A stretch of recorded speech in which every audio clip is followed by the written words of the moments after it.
नमस्कार। आज हम लोग चर्चा करेंगे मध्यकालीन भारतीय इतिहास में। आज हम लोग पढ़ने जा रहे हैं लोधी डायनेस्टी के बारे में। ये वही लोधी डायनेस्टी है जो सैयद वंश के समाप्त होने के बाद लोधी डायनेस्टी की नींव रखते हैं बहलोल लोधी। तो जैसा कि हम लोगों ने पिछले वीडियो में देखा था, तुगलक वंश के बाद सैयद वंश के बाद आपका लोधी वंश शुरू होता है। ये वही बहलोल लोधी है जो कि आपका मोहम्मद शाह का अंगरक्षक रहता है, यानी कि उसका बॉडीगार्ड रहता है। और मोहम्मद शाह का ही भाई रहता है अलाउद्दीन शाह आलम। उसके कहने पर, यानी कि अलाउद्दीन शाह आलम केवल बहलोल लोधी के कहने पर क्या करता है, अपने ही भाई मोहम्मद शाह की हत्या कर देता है और खुद गद्दी पर बैठता है। और वही बहलोल लोधी उसके ही क्या करता है, उसकी ही अर्थी क्या करता है, बिछा देता है, यानी कि उसे ही क्या करता है, अटैक करके उसको भगा करके उत्तर प्रदेश के बदौनी में भेज देता है। फिर दिल्ली छोड़ करके पूरी तरह भाग जाने के बाद बहलोल लोधी क्या करता है, उसे मौका मिल जाता है और दिल्ली सल्तनत पर वो कब्जा कर लेता है और दिल्ली सल्तनत में सैयद वंश को समाप्त करके वह लोधी डायनेस्टी की नींव रखता है। ठीक है, तो जैसा कि यहाँ पे लिखा हुआ है कि फाउंडर कौन था, तो जैसा कि आप समझ गए होंगे कि जिसका जो फाउंडर है वो कौन था, वो बहलोल लोधी था। ठीक है, बहलोल लोधी के इतिहास को आप समझ गए होंगे, बहलोल लोधी कैसे आया था और किस प्रकार से इसने गद्दी पर रूल किया। पूरा जो लोधी वंश है वो आपका 1451 ईस्वी से लेकर के 1526 ईस्वी तक चलता है। ठीक है, 1526 ईस्वी क्यों? ये वही 1526 है जब पानीपत का प्रथम युद्ध होता है। जहीरुद्दीन मोहम्मद बाबर और इब्राहिम लोधी जो कि लोधी वंश का अंतिम सुल्तान रहता है। ठीक है, 1451 से लेकर के 1526। अब फाउंडर जो कि बहलोल लोधी है, तो ये रूल करते हैं 1451 से लेकर के 1489 ईस्वी तक ही केवल रूल कर पाते हैं। ठीक है, फिर उसके बाद इनकी मृत्यु हो जाती है। तो इनकी मृत्यु कब होती है? तो इनकी मृत्यु होती है आपका 1489 ईस्वी में। ठीक है, पहला अफगानी, अगर आपसे एग्जाम में पूछे कि पहला अफगानी कौन था दिल्ली सल्तनत में, तो वह था लोधी वंश। ठीक है, वेरी वेरी इंपॉर्टेंट। ठीक है, वह था आपका लोधी डायनेस्टी ही पहला अफगान था। लेकिन एग्जाम में यह भी पूछा जा सकता है कि पहला अफगान तो लोधी वंश था, तो फिर दूसरा अफगान कौन था? तो दूसरा अफगान जो था वह थे आपके मुगल। ठीक है, पहला अफगान अगर आपसे पूछा जाएगा तो उसका आंसर हो जाएगा लोधी वंश, यानी कि लोधी डायनेस्टी। ठीक है, और वही आपसे पूछा जाएगा दूसरा अफगान कौन था, तो इसका करेक्ट आंसर हो जाएगा आपका मुगल। जो कि पूरा मुगल वंश जो है 1526 ईस्वी से स्टार्ट होता है और मुगल वंश के पतन 1707 ईस्वी तक चलता है। इसका मैं इसके इसका इसके बारे में हम लोग नेक्स्ट वीडियो में चर्चा करेंगे और पूरा मुगल सल्तनत काल के एक एक काल को और एक एक राजाओं का हम लोग क्या करेंगे, इतिहास को देखेंगे। ठीक है, इसने एक सिक्का चलवाया था, बहलोल लोधी ने ही सिक्का चलवाया था। उस सिक्का का नाम था बहलोली सिक्का। ठीक है, बहलोली सिक्का, बहलोली कॉइन। ठीक है, हिंदी में भी इसे बहलोली सिक्का ही कहा जाएगा। ठीक है, और इसी सिक्का को चलवाने का काम करवाया था बहलोल लोधी ने और इसी सिक्का को बंद करवाया था अकबर ने। तो यह भी आपसे एग्जाम में पूछा जा सकता है कि बहलोली सिक्का जिसे चलाया था बहलोल लोधी ने, उस सिक्के को बंद किसने करवाया? तो सिक्के को बंद करवाया था अकबर ने, जो मुगल काल से संबंध रखते हैं। ठीक है, जलालुद्दीन मोहम्मद अकबर। इसने अपने आप को एक उपाधि दिया था, उस उपाधि का नाम था मकसदे आली। मकसदे आली यानी खुदा की तरह दिखने वाला। ठीक है, तो ये टाइटल भी आप याद रखिएगा क्योंकि एग्जाम में पूछा जाता है। ठीक है, वापस एक बार हम रिपीट करते हैं। लोधी डायनेस्टी, लोधी वंश की शुरुआत ठीक उसी तरह से हुई जिस तरह से सैयद वंश के समाप्त होने के बाद मोहम्मद शाह के जो भाई रहते हैं अलाउद्दीन शाह आलम, उसी को अचानक से 1451 ईस्वी में वो अटैक कर देता है। अटैक करने के बाद अलाउद्दीन शाह आलम जो है पूरी तरह से दिल्ली को छोड़ के उत्तर प्रदेश के बदौनी में भाग जाता है और उसी के बाद बहलोल लोधी जो है वो दिल्ली पे लोधी डायनेस्टी की स्थापना करते हैं, जो कि लोधी डायनेस्टी 1451 से स्टार्ट होता है और 1526 में जाकर के समाप्त होता है। बहलोल लोधी इसके संस्थापक हैं जो कि रूल करते हैं 1451 से लेकर 1489 ईस्वी तक। पहला अफगान पूछेगा कौन था, तो वह था लोधी डायनेस्टी। अगर आपसे पूछे दूसरा अफगान कौन था, तो इसका आंसर हो जाएगा वो मुगल थे। इसने एक सिक्का चलवाया था जिसका नाम है बहलोली सिक्का। इसने अपने आप को उपाधि भी दिया था जिसे कहा जाता है मकसदे आली। ठीक है, और इसी बहलोली सिक्का को बंद करवाया था जलालुद्दीन मोहम्मद अकबर ने। इसकी मृत्यु हो जाती है सन 1489 ईस्वी में। तो इस तरह से लोधी डायनेस्टी में पहला जो राजा रहता है, यानी कि जिसका जो संस्थापक है बहलोल लोधी, उसका पूरी तरह से अंत हो जाता है। इसी बहलोल लोधी का पुत्र रहता है जिसका नाम रहता है सिकंदर लोधी। ठीक है, बहलोल लोधी के बेटे का ही नाम रहता है सिकंदर लोधी। सिकंदर लोधी, ये वही सिकंदर लोधी है जो हम लोगों ने पढ़ा था गुलाम वंश में 1206 ईस्वी में, जब कुतुबुद्दीन ऐबक ने कुतुब मीनार की नींव रखी थी और इसको कंप्लीट कराने का कार्य इल्तुतमिश किया था। ठीक है, तो यही वो सिकंदर लोदी है जो वापस से पुनर्निर्माण यानी कि रिकंस्ट्रक्शन करवाया था कुतुब मीनार का। ठीक है, तो बहलोल लोदी के बारे में समाप्त होने के बाद अब हम लोग नेक्स्ट पढ़ेंगे हम लोग सिकंदर लोदी के बारे में। अगर आप स्क्रीनशॉट लेना चाहते हैं तो ले सकते हैं।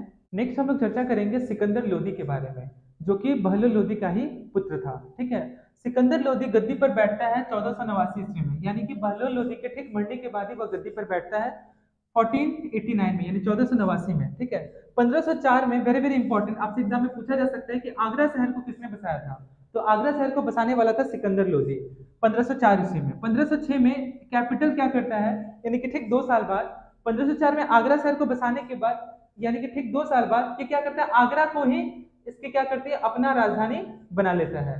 इसने एक नापने की प्रणाली स्टार्ट की थी जिसका नाम है गजे सिकंदरी। ठीक है, एक बात याद रखिएगा आप, ये सिकंदर लोदी है, इसे आप द ग्रेट अलेक्जेंडर से तुलना मत कीजिएगा। वो सिकंदर अलग है, वो पोरस की लड़ाई, वितिस्ता की लड़ाई, झेलम की लड़ाई वो अलग चीज है। ठीक है, वो सिकंदर अलग है, ये सिकंदर लोदी है। तो वो कंपेयर मत कीजिए कि वो दोनों एक ही है, दोनों अलग अलग व्यक्ति हैं। ठीक है, इसने एक नापने की प्रणाली अपने शासन में चलाई थी जिसका नाम था गजे सिकंदरी। नापने की प्रणाली से 3 क्वेश्चन एग्जाम में पूछा जाता है आपका एग्जाम में, और मिलान करो में भी ये चीज दिया जा सकता है। ठीक है, तो नापने की प्रणाली में अगर पूछे गज ए सिकंदरी, तो इसे चलाया था, नाम से स्पष्ट है कि सिकंदर लोदी इसका आंसर होगा। अगला है आपका सन की डंडी। तो सन की डंडी ये भी नापने की प्रणाली है जिसे शेरशाह सूरी ने अपने साम्राज्य में चलाया था। और अगला है आपका गज ए मुस्तकीन, जिसे सम्राट अकबर ने मुगल सल्तनत काल में चलाया था। तो नापने की 3 प्रणाली है, एक है आपका गजे सिकंदरी, दूसरा है आपका सन की डंडी, और तीसरा है आपका गजे मुस्तकीन जिसे अकबर ने चलवाया था। अगला है आपका कविता। सिकंदर लोदी कविता लिखने का बहुत ही बड़ा शौकीन था, यानी कि उसको कविता लिखने का बहुत ज्यादा शौक था और वो कविताएं, अनगिनत कविताएं लिखता था। लेकिन वो खुद के नाम से कविताएं नहीं लिखता था। वो जो किताब में, जिस नाम से वो किताब में जो भी कविताएं उसकी जो छपती थी, या फिर उस समय जो भी जारी होता था पत्र लेखन के माध्यम से, तो वह उसमें अपना नाम न दे करके वो गुलरुखी के नाम से लिखता था। यानी कि वो जो पोयम है या फिर वो कविता है या फिर कुछ भी वो लेख लिख रहा है, तो उसमें अपना नाम नहीं दे करके वहां पे उस जगह में नाम मेंशन करता था गुलरुखी। तो आपसे यह भी एग्जाम में पूछा जा सकता है कि गुलरुखी नाम से कौन दिल्ली सल्तनत का सुल्तान था जो कविताएं लिखता था। तो इसका आंसर हो जाएगा आपका सिकंदर लोदी।